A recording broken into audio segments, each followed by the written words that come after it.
kom ons kyk wat sê ons storiesom. In my vrugtebak is 4 piesangs, 2 appels en 1 peer. Hoeveel vrugte het ek altesaam? Nou kom ons dink, ons het 4 piesangs, so 4 is belangrik, ons kan hom sommer hier skryf. Ons het 2 appels en ons het 1 peer.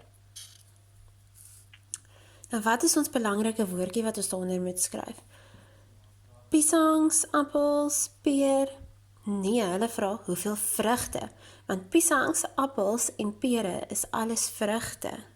So ons kan vir vrugte, daar is ons woordjie, hier onder skryf.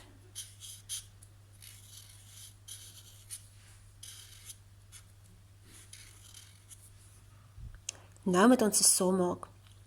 So, ons het, of kom ons kyk eers wat sê die sin. Hoeveel vrugte het ons altesaam?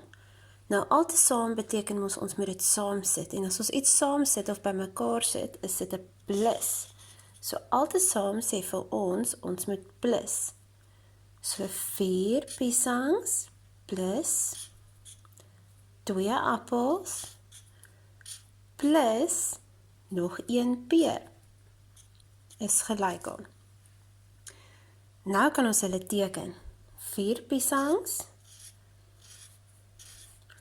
met 2 appels en 1 peer.